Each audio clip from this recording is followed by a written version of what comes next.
Yes, magandang araw po. Magandang umaga. Luzon, Visayas at Mindanao. Ito mga kalingap.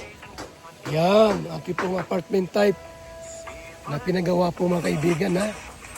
At ito po, meron tayo ngayong reaksyonan. Ito pong kay Hambalos Todo at kay Dugyot Kaayo, sabi ni Hambalos Todo. Dugyot Kaayo. Ito po mga kalingap, ang video po. No? Pero bago po yan, tara muna doon. Tara muna. Tara.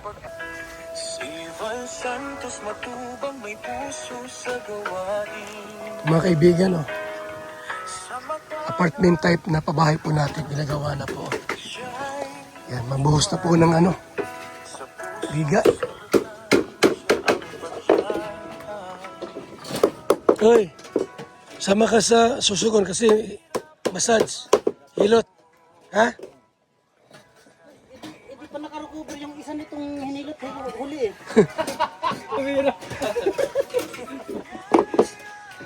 So ito na po yung ginagawa mga kaibigan. Ano yung palinter? Dinala sa ospital?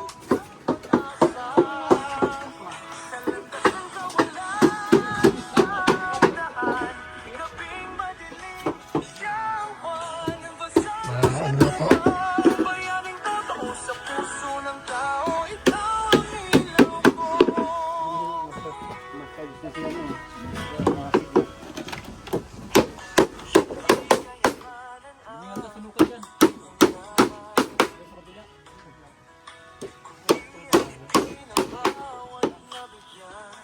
Po ating pong nagawang apartment type na bahay po.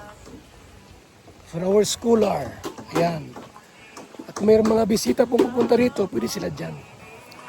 So mga kalingap, ito po ang ating reaction ngayon. Content ni Hambalos Todo, ni Mike Dolira.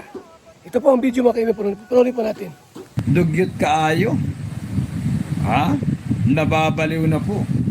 Para lamang masiraan si Kalingap Val. Para lang sirain ang Kalingap. Ha? Mistula na pong baliw itong si Dugyot Kaayo. Para lamang masiraan ito po namang Kalingap. Sabi po ni Hambalos Todo, mistulang baliw na raw po itong si Dugyot Kaayo. Para lang po siraan ang Team Kalingap, ang isang Val Santos Matubang. Mga kalingap, para po sa kalaman ng lahat, hindi ko po kilala kung sino itong taong ito. Kusang nakikisawsaw po sa Team Kalingap. Hindi ko po kilala kung sino itong si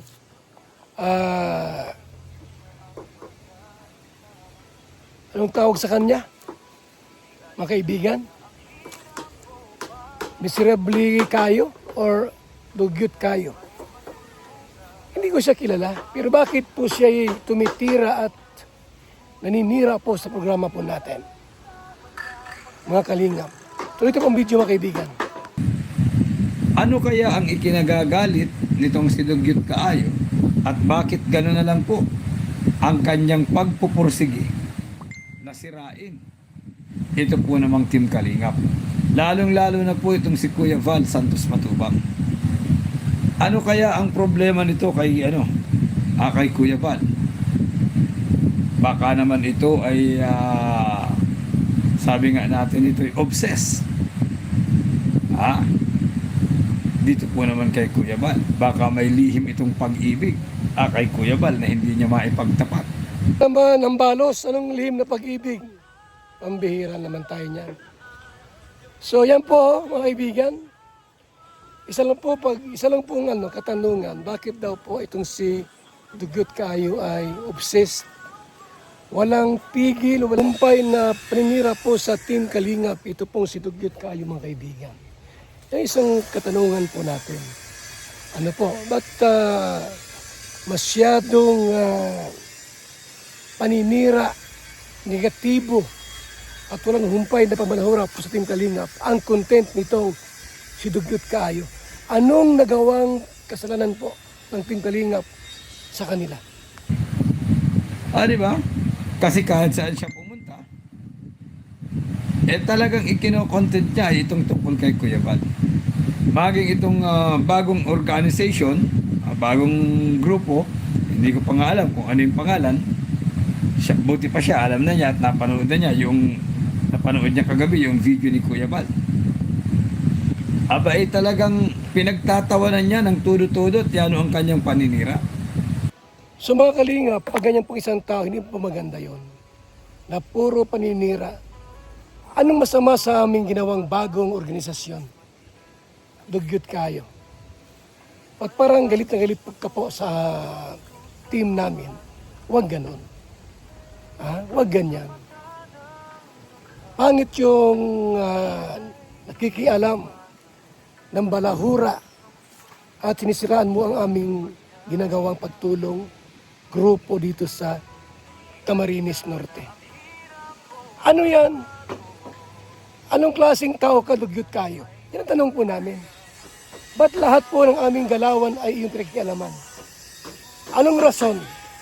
Pakisagot daw po. Nilait-lait niya ng todo-todo itong si Kuya Bal. Na samantalang yung itsura niya pa lang niya, yun yung mukha ng kalait-lait. Para lang gibain si Kuya Bal. Sinabi ba naman na hindi naman itinatanggi ni Kuya Bal na siya ay dating tricycle driver, nagtinda ng isda. Kahit ngayon pa rin ako ay nag-tricycle. Kahit ngayon. At kung minsan po may panahon na nasa Mercedes kami, bumili po ng isda. No. Okay man ang pagka-tricycle. Walang problema yan. Sabi nga ni Hambalos, marangal na trabaho po ang pagka-tricycle driver. Siya nga pala yung mga taga-dait po pala, no? Gusto pong mag-drive ng tricycle. Mayroon pa itong bakante dito isa na pwede pong imaniho. Marangal po ang buhay tricycle driver. Mahirap nga lang pero marangal. Kumpara sa ibang ikita ka ng malaki, kung galing naman sa masama, di ba? Galing sa sugal, ay hindi po pwede sa amin yan. So, mga Kalingap, tuloy po natin yung video. Di ba? Yung pagiging tricycle driver at pagtitinda ng isda, marangal na hanap buhay po yun. Walang nakakatawa doon. Tapos sabi pa niya, nag-charity, yumaman. Yung kanyang komenta, nag-charity, yumaman. Akala ko ba matalino itong si Dugyot Kaayo? Itong isa sa mga miyembro ng anti-mahirap. Yung team kasi nila, anti-mahirap yung team nila eh. Diba? Akala ko ba matalino siya? Meron bang yumaman sa charity?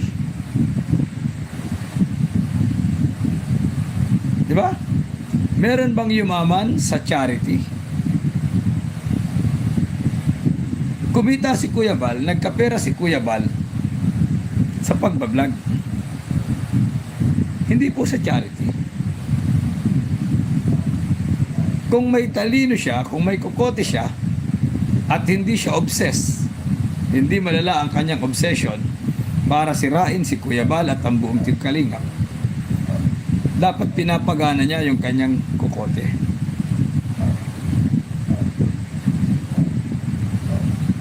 Nag-vlog siya in a public place.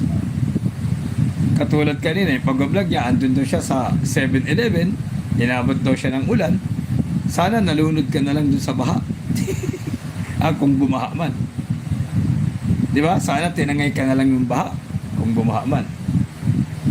Joke lang. baka magalit naman ito sa atin. Joke lang. Kaayo, peace tayo, kaayo. Peace, peace.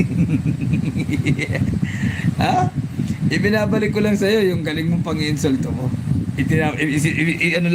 Isinosoli ko lang sa'yo.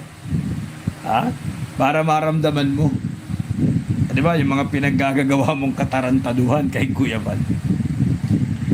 Mabuti hindi ka tinangay ng baha, tatanga-tanga ka pa naman. Mabuti hindi ka nalunod sa baha na hanggang binti. bobo ka pa naman. Yan lang po mga kalingap, ang ating pong kunting reaksyon. Yan ang balang humusga at humatol po. Ang ating pong pagtulong, tuloy-tuloy. Ang ating pong apartment type po mga kaibigan, no? Yan, no? Ginagawa na po yung ilalim, ay ibabaw. Ibabaw po yan, no? Yan, no?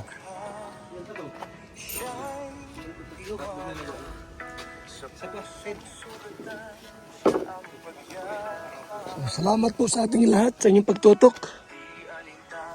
Mga kalingap, subscribe natin, pati pong dikitan, Hambalos Studio or Michael Dolira, ang kanyang channel. Salamat, mabuhay, God bless sa ating lahat. Bilang isang karpintero, araw-araw napapagod, BSM Kalingap Kape ang panghagod.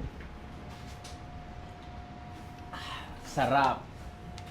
BSM Kalingap Kape, ang kaping may puso. Dito na kayo mga kaibigan, mga kalingap. At sigurado, gaganda at sasarap ang tulog at ang gising ninyo. BSM Kalingap Kape, napakasarap.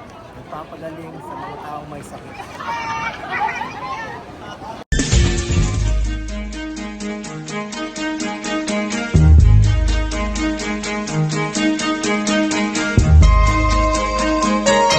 Ito ang palatuntunang tunay na lingkod bayan. Ang programang tututok sa kapakanan ng mga mamamayang kapos sa kapalaran. Si Kuya Val Santos Matubang, ang inyong katuwang. Si Kuya Val, kasangga sa kahirapan, kaagapay sa kalusugan, kakampi ng mga inaapi. Magbibigay pag-asa sa mga taong nawawala na ng pag-asa sa buhay, sa mga batang biktima ng kahirapan, sa mga matatandang napapabayaan. Si Kuya Val, ang inyong sandigan. Val Santos Matubang, sa palatuntunang lingap sa mahihirap.